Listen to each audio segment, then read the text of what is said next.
Hi,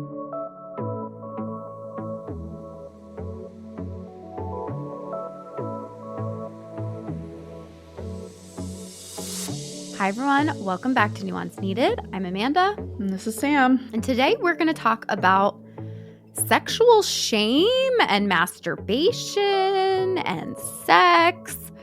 And this was really inspired, actually, by, I don't know if any of you all loosely follow Maddie Pruitt, who was a bachelor contestant who was going to wait till marriage to have sex. And then she really fell down.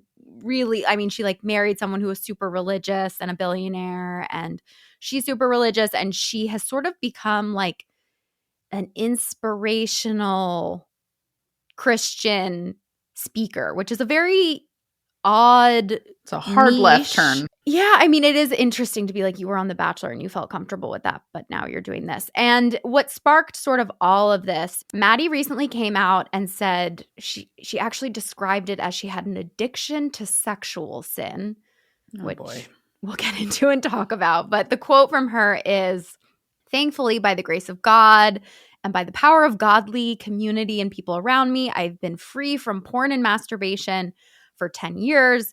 It was something that enslaved me for so long. No matter how much I loved Jesus, I could not shake the sin. I could not break free. And I would beat myself up, and I was bound by shame." And she also, what I really didn't like was that she talked about how her body isn't her own, it's God's body, and that's why she needed to break free of sin. So naturally, that made us very upset. So naturally, we had opinions. Yes. On someone else's life. And we thought it would be a good opportunity to talk about purity culture, sexual shame, So I saw that because Kate Kennedy, friend of the pod, posted it. Then you and I started chatting about it. And I would say my reaction at first was one of annoyance and kind of for the love of all that's holy, can we learn the inside outside voices concept? And I said this to you at brunch. Yeah. Can we learn the inside outside voices concept for the internet? But that's also a very bold statement for a fellow podcaster to make. So I rescind that thought. As I kind of really sat with that. Because I knew this was something, hearing it, that it was going to bring up stuff for me. Yeah. On a personal level. And it did. And as I sat with it to kind of realize what was going on underneath, I just felt sad for her, because when she's talking about the shame and the idea that she's trapped in this idea of sin, and she felt like she could not release the shame. It's really interesting how they almost land the plane. They almost land the plane every time. And specifically when we're talking about sex or anything to do with sexual intimacy, they almost get there every time. Instead of being able to just walk on a flat surface, they make a hard left off a cliff into this whole well, that must mean that I can never do this. And I am so bad because I did this. And the only way I can possibly recover is to turn my life over to this higher purpose and belong to God. And because I am God and he is me and I'm his body, and it's exhausting. Yeah. And as someone that lived under that type of pressure for a really long time, it is so mentally exhausting to be moving through the world worried that you're doing something that's upsetting somebody that you don't actually know if they're real or not, but you tell everybody they're real because they're in the sky and they're monitoring all of your behavior. And I know that there are probably some of you listening to this who hold religious conviction. And as someone who still retains a lot of spirituality and a belief in some form of a higher power, I don't say that to be sarcastic and cruel, but to lay out, that's the reality of what you're believing. Yeah. Right? Especially when you tie in the sexual component and the shame around it. You have a fear that this being that you've never interacted with is watching you do this. Yeah. And you feel so uncomfortable and so shameful, because that is an inherently uncomfortable thing to imagine. Yeah.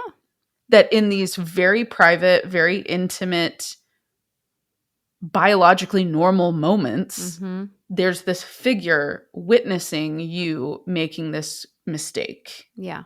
And that is so oppressive and so uncomfortable. And the only natural, like, route through that experience is to think you are an inherently bad person. Yeah. Because you're wrestling with, like, as in religion, the term you hear a lot is the natural man. Have you heard that term? No, I've never heard that term before. So the idea, so the whole point, and this is from like Mormon doctrine. Okay. So this could be different in other religions, but the idea of the natural man is this idea that we are inherently imperfect. Like humans are flawed. Like Adam and Eve, yes. Right? Like you're born with the original sin. Correct. Like we are inherently. Can I just like please? That is I have such a problem with it. I know. What a sad, messed up. Like, I don't super believe in God necessarily, but like, why would a God who's loving and caring be like, you're a fucked up bad person and you need to spend your whole life repenting for it to then get to this better place? Like, that just literally, I mean, but it's like conservative religion in a nutshell, right? Of preaching one thing, right? Preaching about love and forgiveness and all these things, and then doing the exact opposite. So I guess maybe it is similar. Yeah. and you know, I'm exactly with you. And it's honestly, it's a concept I struggled with, like, even when I was a teenager. Yeah. In my head, I didn't really vocalize it as much, but in my head, I remember being like, why am I so bad? Yeah. But then what's odd is, like, in the reverse, they tell you that that's actually a good thing. Yeah. Because the reason we were made that way is so that we would have these imperfections to bring to God, so that we could learn from him how we're supposed to be. Okay, so now God isn't just like, you're a messed up bad individual. No. I also gave you these things. I made you messed up so you would be dependent on me. Like in relationships. You need me to heal you. Literally. Like the whole, in the Mormon religion, what we're taught is that we come here so imperfect, and we come here knowing that we are going to make just like mistakes every day. And then the whole point is that we can go back to the Lord and acknowledge that we made those mistakes, and then commit to do better, and tell him that we trust that he can, like, make us better. And that the standards he has for us, the standards he wants us to live at, are so that we can be perfectly happy. And so what's, like, fascinating is it's like, well, yeah, like, humans are inherently flawed. Yeah. It's a philosophical thing, right? We're programmed for error, and our brains are programmed to learn and be malleable in order to overcome and work through those errors or mistakes or missteps, whatever. But then we just decided to, like, wrap it in this insane level of shame. Like, dark. Well, anything, that is the problem, though, is it sort of sets you up for shame. Because, right, shame isn't, I made a mistake. It's, I am a mistake. So if you believe you have inherent character flaws, you're not going to feel guilty about that. You're going to feel shame. Right. And shame is paralytic. Absolutely. Because if you think that you are inherently bad, there's something that is inherently wrong with you, of course you are going to feel the need to, like, completely submit to this one power that is capable of, like, washing that away and erasing that. And I think Maddie, and I want to be careful, because everybody gets to believe what they want to believe. Yeah. Like, what makes me ill is the level of, like, self-hate and self-loathing that is so inherent in all of this. Over things like, if we're going to talk about sex, and the way I say this, I don't mean to sound like some silent generation parent, like, explaining something on your wedding night. Like, but it is, like, a natural thing. Yeah. It literally is. Like, we're designed. Yes. It is like puberty. Yes. Like you're designed to, and I think about this all the time with my daughter and how like I want her to, I'm sure this is like a weird thing to say, but like I want her to enjoy her body. I want her to enjoy sex. You want all of those things for someone you love. And it's really sad that we act like, especially, I don't know, as someone who, I'm curious about your experience during puberty. But even though I wasn't raised religiously, did grow up with a lot of like fear that I was a bad person and just like very, because a huge part of my identity was sort of like being a good girl. So because of that, if I did anything that like I didn't think was good or other people didn't think was good, I would like spiral and question. And I thought I was like, I don't know. I had like a lot of like, I thought I was gross, like growing up a lot, especially when puberty hit. Like, and I think it's why pregnancy was so hard for me because it felt like I was like going through puberty again. Like horrible. Like I didn't feel like it was natural to be pregnant. I actually had a lot of like shame telling my parents, which is super weird because they like telling my parents I was pregnant. Was it because of the sex? Yeah, because I was like, they know that I've had sex. It cannot be ignored. That's how I felt when I was pregnant. I felt like I was a walking billboard that was like, I had unprotected sex. And I am Which is weird because like I don't even have like sexual shame anymore. Like I'm fairly open about it. Not with my parents though, I guess. Yeah, please no. Yeah. Nobody. You do not need to heal your shame far enough that you're like, I'm going to talk to my parents about this. Like, no, you're allowed to keep that to yourself. We can have boundaries. Exactly. But yeah, like I had a lot of shame in telling them. Because I felt like I was 16. I just couldn't escape the feeling that I was just like a knocked up teenager. You were a teen mom. Yeah.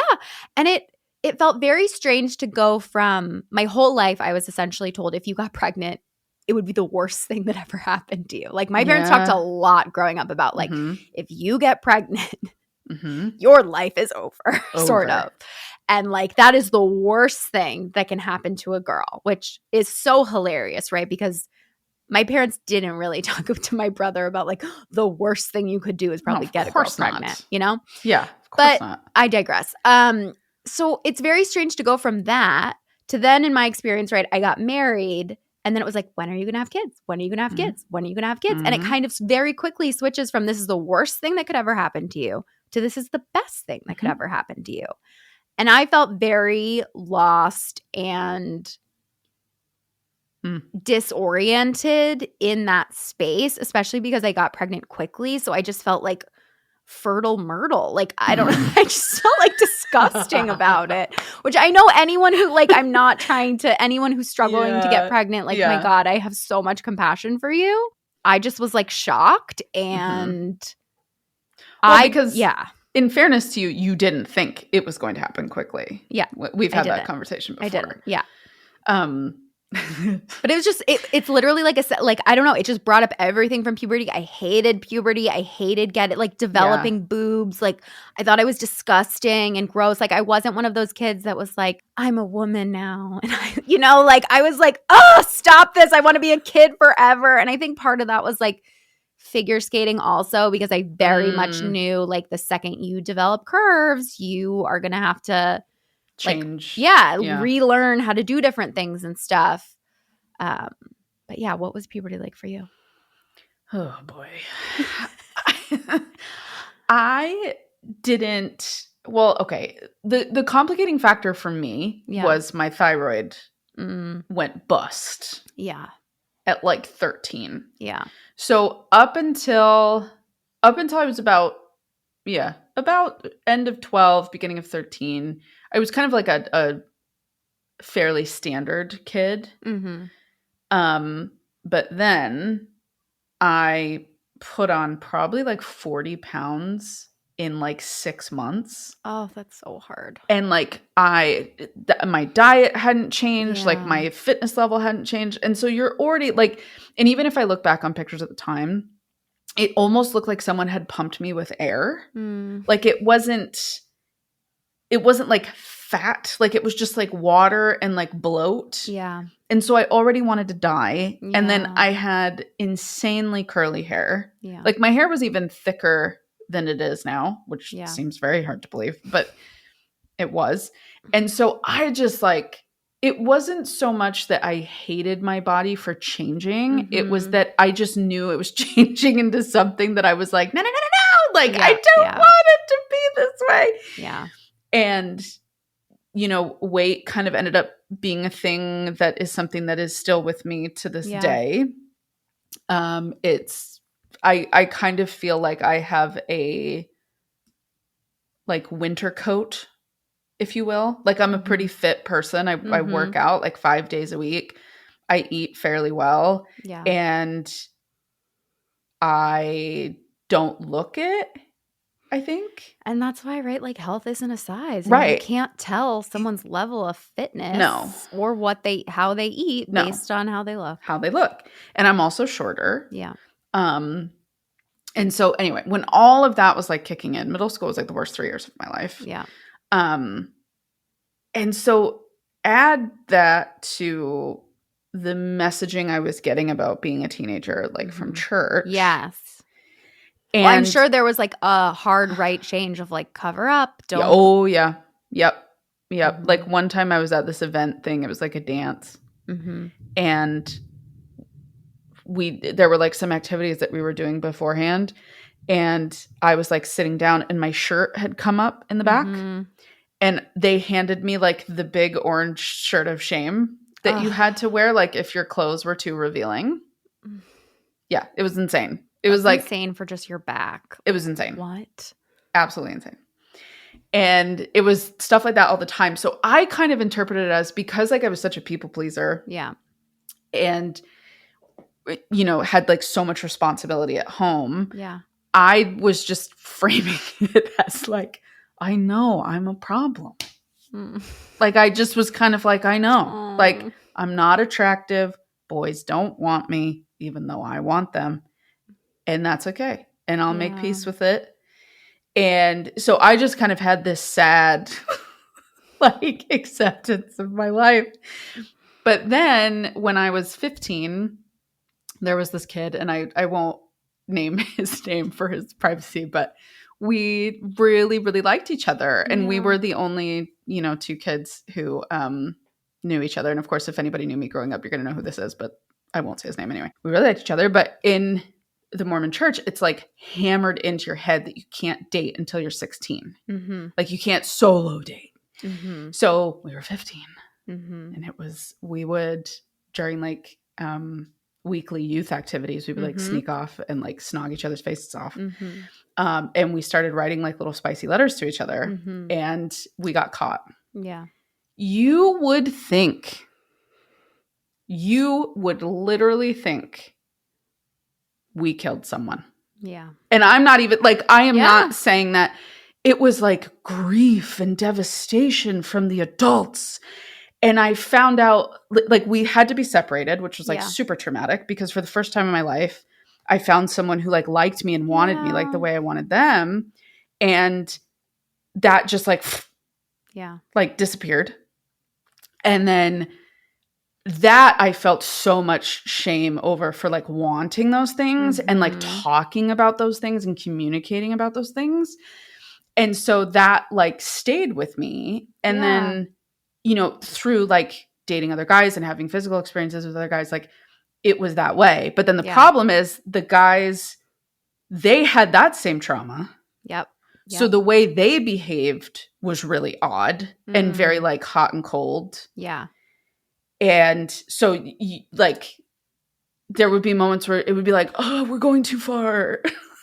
And then it would be like, you would have to like make them feel better about it. And like, it was a disaster. It was trying. Absolute disaster. And hence why I'm here being like, I don't know if it's worth it. Like, because I've had to like coach so many guys to like, it's okay. You know? It was just a difficult experience for me. And I think what was really hard, if I go back to that specific situation I had when I was in high school. Yeah. It was a double whammy because one, I was already in shock that someone even like was interested in me physically. And keep in mind with him, I never went past making out with him. Like we just made out. We started writing like spicy things to each other. Literally 15. That's like so much less than what most kids are doing. Amen.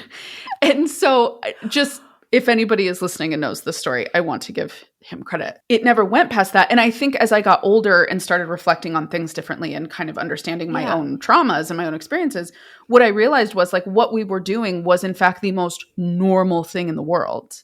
Totally. And I was so excited for it because I felt like my friends at school. Yeah. For the first time, I felt like I had caught up. Like I was like, oh my God, like I did it, like I'm finally there. Yeah. And then it just got like ripped away. And I went into my bishop's office to like repent. And I found out that this pervert had read the letters. Ew. And talked to me about it, said I was like a walking pornographic film. Oh my that God. I had like almost robbed him of his chance to be like a missionary and be like a worthy missionary. God. The fact that did anyone talk to him? See, this is what I've never known. I would imagine so. Yeah, but I'm sure it was like, don't be tempted rather than you are the problem that's going to prevent him from being a missionary. Literally. It's not like, Sam, you're going to prevent your own self from doing what you want to do. Even if it was finding a husband. Right. No.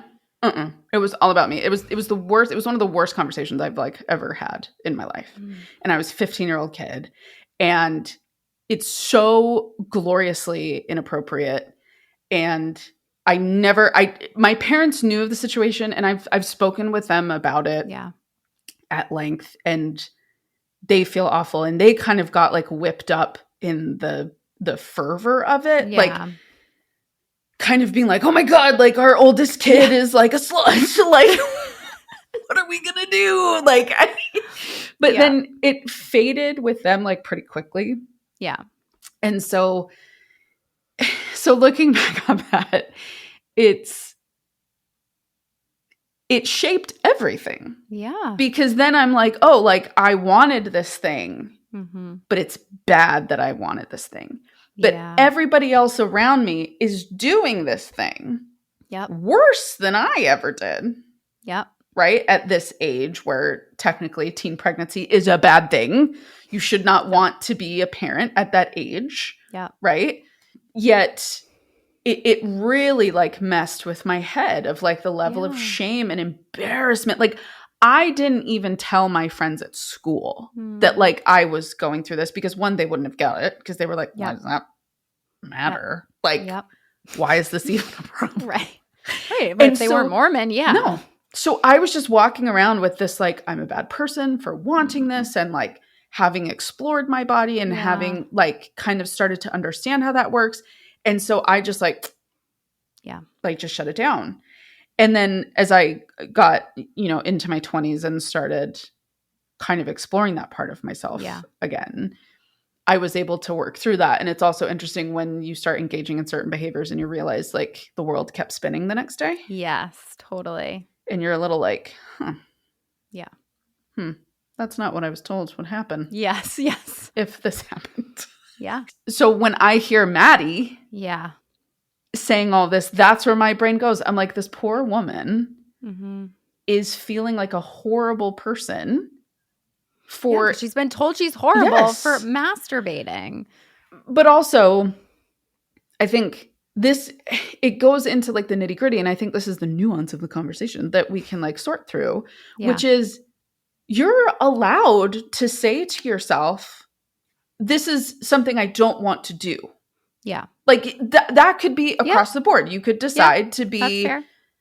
Like you could decide to say, I don't want to engage in sex before I'm married. Like I have a line for where I want to be. Like I think if those are values that are important to you or something that you've had a bad experience with and you're trying to process it and make sense of it. So you're kind of holding back, fine. Like there is a values-based discussion to have here. What I get really protective and defensive over is when it starts to tie into, well, I can't do these things because I am bad if I do these things. Yeah.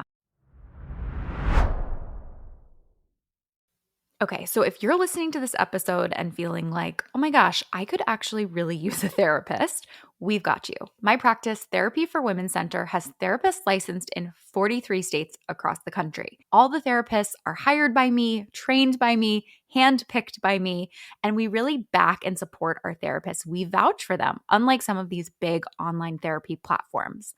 Also, if you're local to the Philadelphia area, we have 3 office locations there.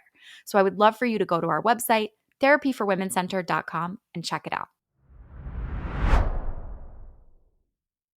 But I get upset too because I'm just like, it goes even beyond that because I'm like, you're literally an influencer now and you like shared this to like make money on some level too, you know, because she like does these like inspirational talks and she has a podcast and all of that. And that's like what's really gross to me is that she frames most issues as just you're disconnected from God and God will help you, which I get. A lot of people do that way.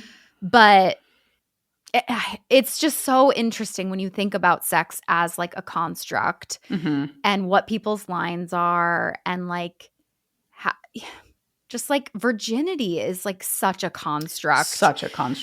And I just remember being like obsessed with like losing my virginity and making sure it was special. And then I was like super obsessed with like my body count for a really, really long time. And I had sex with my high school boyfriend. And then I was like doing everything but for the first year in college. But I like really held on to like, oh, I've only had sex with one person. And I was like so protective of that. Meanwhile, I was literally like at parties giving people blowjobs. But like I had it that I was like pure and good and better than other people because I wasn't having sex. Right. And then when I was in college and when I was a sophomore, I brought someone to a party and I was date raped. And it was really bad. And I felt very like I didn't think it was that for a very long time because I invited him. We were on a date. Yeah. I agreed to go back to his apartment. Right. But like there was bruising, like there were a lot of like bad things that happened. And I literally woke up the next morning and like told my friends, but I like didn't tell them, like I didn't think I was raped. I just was like, look at how dumb I am and look at how hilarious these bruises are. Oh. Like I literally framed it as like, this is crazy. Ha ha ha ha ha ha. Did you frame it that way because you were feeling ashamed of the experience? Or was that like your kind of like gut punch reaction to what had happened? That I was in denial about what had happened. Okay. I mean, I think I was ashamed because I had sex with someone who I had like just met. For sure. I had so much shame about it. But the way I dealt with the shame was being like, I wanted this. This is funny. This guy is cool. And then it got even worse because when we were having sex, I tried to like get him to stop and I like yelled a bunch and stuff. But I also was like, please wear a condom. Please wear a condom. And he didn't. And then afterwards, I didn't remember like a lot of this stuff too, really. But like, so I knew that I'd asked him to wear a condom, but I didn't know if he did or didn't, sort of. And he reached out to one of my friend's boyfriends, who then reached out to her to tell me to go get Plan B because he realized that we didn't use a condom. And it's just like, oh, he realized. Yeah. Yeah. So it's just like, yeah. So it was so shameful for me. I thought it was like so disgusting and gross. And because I had, even though like I wasn't raised in religion, I did have a lot of purity culture, like thinking I was a good girl. I knew sort of like, this is what like good girls do. You know, I never wanted to be a slut. I was always like not super modest, but somewhat modest in the way I dressed and stuff like that. And yeah, it like completely changed. And I really wish people understood like when it comes to trauma, we know often and we talk about how a lot of times with trauma, repression, avoidance is a very common thing, right? Of like if you're raped or sexually assaulted, a lot of times people aren't interested in sex for a very long time, for example. But other people have the opposite reaction and they become hypersexual. Yep. And it's literally because when something happens and you feel powerless, your brain tries to regain control. And your brain can regain control through being like, this is never going to happen to me and I'm never going to engage in this and I'm never going to put myself in this position. Or you can regain control by being like, I wanted this. This is who I am. This was on purpose. and like leaning into that. And after that, it was sort of like a seal had broken and I just stopped caring about myself. Yeah. And I stopped like trying to not have sex with people, essentially. And if like someone wanted to have sex with me, I would kind of just like let it happen. Yeah, you were there. And there were like numerous other instances that weren't rape, but I just like walked around as like anyone who wants me can like sort of have me pretty much, because I just like thought so low of myself and I thought I was like so gross and used and stuff. And yeah, I just really wish people talked about that more, because I didn't know that until I literally was studying and reading a book when I was in grad school. And I read an incredible book that's very, very triggering. So I don't know if you want to read it, anyone, but it's called The Boy Who Lived as a Dog. Have you heard of that book? Oh, yeah. Yeah. Right. And he tells stories of kids and how they reenact their trauma and how, you know, like kids who are beaten, like when they go to therapy, they will like beat animals and stuff because they're trying to replay their trauma and their brain is trying to make it make sense. And I wonder too, if you think about Maddie and right, she clearly has all this shame around, you know, masturbation and porn, and she's not doing it as a way of, right, like hypersexuality, but she is like being inspirational as someone who is in recovery and never does it anymore. And like, great, like you said, Sam, if you don't want to do it, great. But women already have so much shame. There's already like no one, and I was obsessed with my body count. Like I did, like one of the most powerful, but not something that I recommend everyone does, was when I was in AA, you have to make a list of every person you've had sex with. And it's like this reckoning, essentially, which isn't very trauma-informed. But my whole personality is like, bring it on. I'm going to do the hardest thing. Give it to me. What's the most painful way I can heal from this? Yeah. And it actually did help, because I was able to be like, this is so dumb that I'm like so worried. And actually, like my husband was super helpful in it, because I'd always like been scared of body counts and scared about like people judging me. So being in that relationship was healthy. But yeah, I just think that like the word body count is so disgusting, and the way that like men are never asked about how many people they've had sex with. It's celebrated. It's lauded. The higher the number, they're more of a hero. And this is why religion teaching sex is so harmful. I agree. Because it leaks even for you, right? You weren't raised religious, you weren't raised involved in that, and those principles still leaked out because they're very restrictive. Yeah.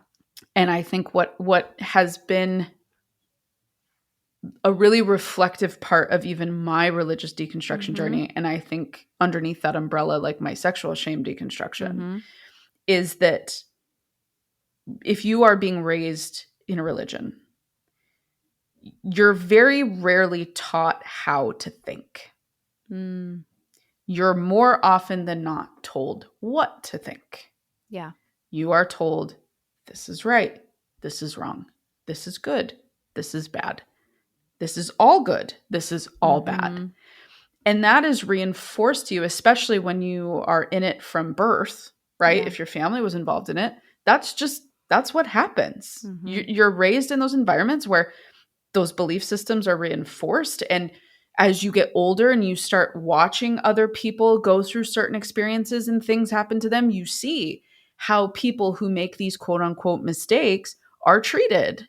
The reason why earlier I brought up this idea of values is because I don't care what decision you make. Like if Maddie has decided, she's like, I'm never going to masturbate again. It's like, great. Like, I'm happy for you.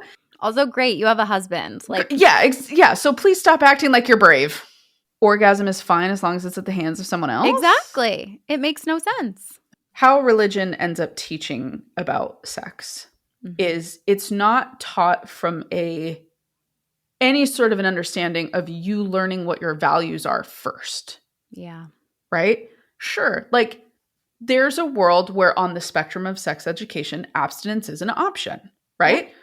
What happens if you decide to be abstinent? What is your risk of having an STD, right? Like actually educating people on what that looks like. And if you if you choose to only have oral sex, or if you, like however version you want to twist it, right? Actually educating on these things and allowing people to learn what their values are. Yeah. And understand what matters to them, and them learning how to respect their body and how they feel respected in their bodies and how they understand how their bodies work. And that there's a normalization of it so that they can put more intuitive and thoughtful boundaries around how they behave. Yeah. And notice how nothing that I'm saying here is saying all of this is wrong and all of this is right. Right? No. Yeah. What I'm talking about is how we are inherently speaking to kids about this stuff isn't working. And how we are inherently speaking to children within conservative-leaning, religious-leaning homes. It is harmful. I have not spoken to a single member of my religious organization that does not have some form of sexual trauma or shame in one form or another because of how they were taught. Yep. Now, I know some people are going to throw out like the correlation causation argument. Look, facts are facts. People that are raised in religion tend to believe about sex a certain way. And that tends to be a binary, shame-based approach. It's why in red states, abstinence only is taught. Yep. Abstinence only isn't a value system. Yeah. Kids aren't being taught values. They're not being taught to understand why that is a viewpoint that is being advocated to them. They are taught you have to do this and anything else outside of that is bad. And if you do something outside of that, you are bad.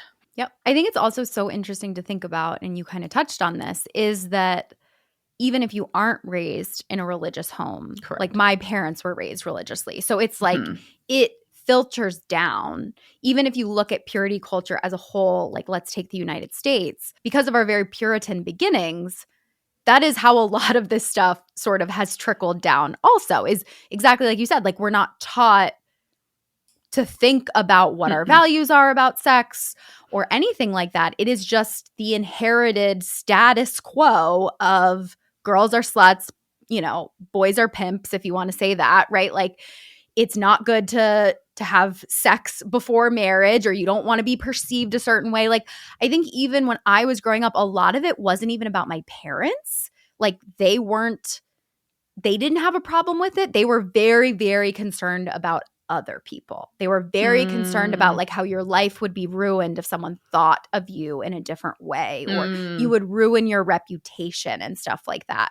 And I think that's one thing that people don't think about a lot that does impact people, is the concern, right? And parents fall into this, and I'm sure I will at some point too, is like the concern for your kid because of other people. But then as a result of that, you aren't like showing up for them and supporting them because you're just letting other people's concern filter into your parenting and your like presence in them. Yeah, it's just fascinating, the trickle down effects, and how most women that I work with have some sort of sexual shame, unless their parents were like really great or they grew up like in a really liberal place, or they had really great sex education, or maybe they had like a cool aunt or friends that talked about it openly.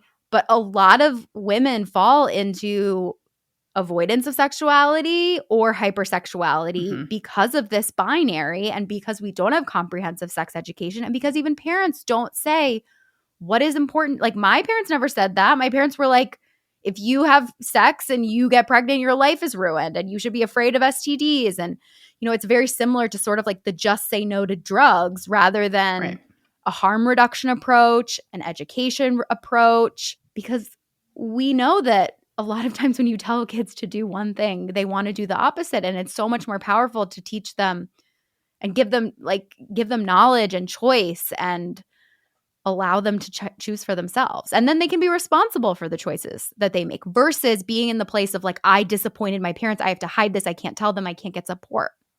And all of this because we wouldn't just speak honestly with kids about how their bodies work, about what to expect, about the normalization of this base biological experience of wanting sex.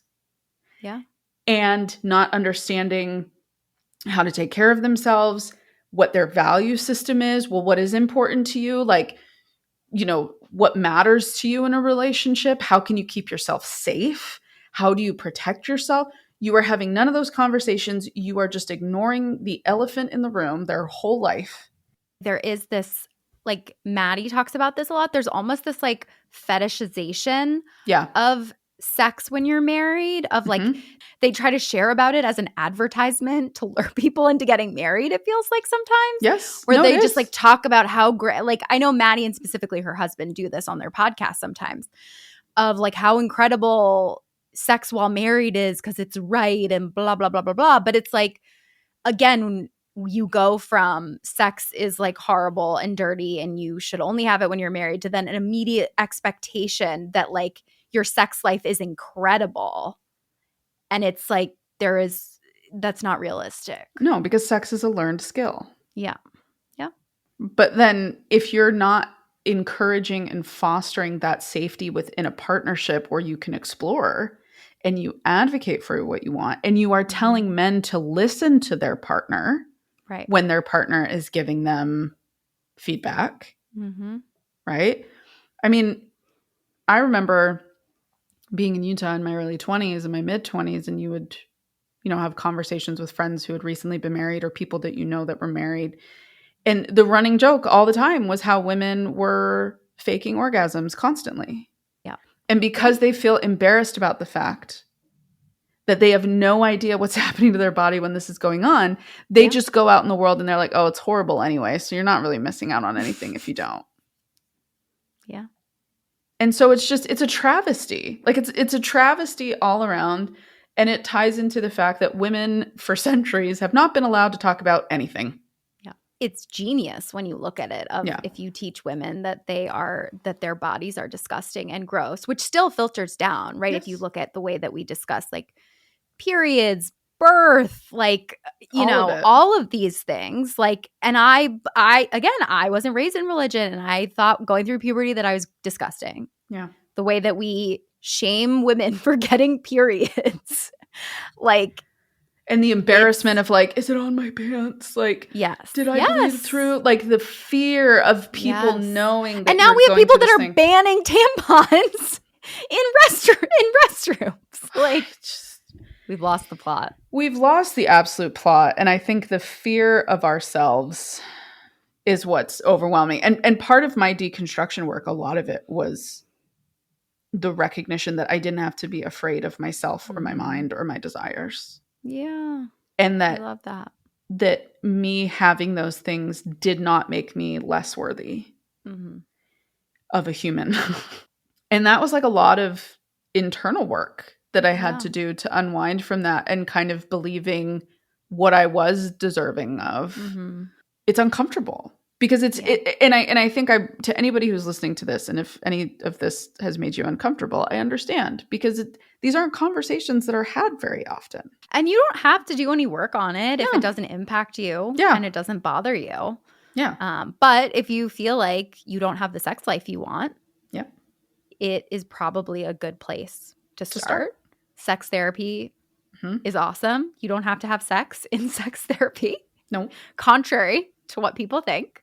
You talk about it, you explore things, and it's really refreshing as someone who sees a pelvic floor therapist all the time who literally has like penis and vagina, you know, pillows. Models. Yeah. It is really refreshing to be around someone who is just talking about it. Completely uninhibited from sexual shame. And it will actually show you where your work is still to do. Yeah. Yeah. Also, one of the wildest. So, okay, if you ever want to be floored at what people believe about sex, you should speak to a sex therapist that is based in Utah. That's fun. Oh, my. Like, do they teach shame to their clients? No. Trying to like unwind, like the stuff that people come to them. I was like, oh my God, is this a conservative sex therapist? God, no. Like the circumstances that people come to them with, like not understanding why they're not getting pregnant. And then you talk to them about like, well, how are you performing sex? And you realize like they're trying it through the belly button. That's not serious. That's not real. Are you sure? Are you fucking with me? I Hand to God. Wow. That was a real story. Or because they go through the temple and they're wearing garments, they won't take their garments off. Oh. And they can't like figure it out. Oh my God. Because there's clothing in the way. So no, like really, I would say some of those are probably like more outliers and from like pre-internet days. Yeah. Like where you had no access to like you had, anything. But I remember when I was in my 20s too, there was a Sunday activity where we had like our leadership, some of our church leadership show up.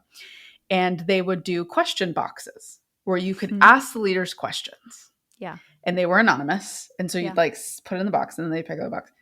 The amount of questions that revolved around like, is it okay if I walk into Victoria's Secret with my boyfriend or should he wait outside? Is that us being inappropriate? Or like, I want my boyfriend to come to my parents' house, but I feel uncomfortable with him sleeping on the same floor. Where would be best for him to sleep? Like just these questions that are like, they're so sad. Like it's so sad to feel that you don't even have the autonomy to make that type of a decision that works for you. Yeah. That even if maybe like you feel uncomfortable that he might see that bras and underwear exist. Maybe that'll make you feel uncomfortable. To just tell him like, wait outside. You have to then bring that to some authority figure to get approval of what you do or don't do. Because you think you are so inherently bad, wrong, and evil of like making that call. So yes, I'm not fucking with you. It was a scary, scary world out there. Wow. Well, we hope that you got something out of this episode. We hope that it helped break down sexual shame, hearing about our stories. Yeah. And as always, we love to hear from you. This episode topic was inspired by one of you all who reached out about the topic of masturbation and sex. So we love to do episodes based on your questions. Yeah. So, and we know like maybe we didn't get into the specifics of like mechanics about things, but we don't have to do that with you because you're adults. We're not sex therapists. We're not sex therapists, but we just wanted to kind of tackle like sexual shame at large and some of the issues that we've seen with it. So hopefully it was helpful. And if you would like more specific episodes, we'd be more than happy to. Yeah, we could bring on a sex therapist and have them answer your questions. Yep. All right, everyone. We'll talk to you later. Bye.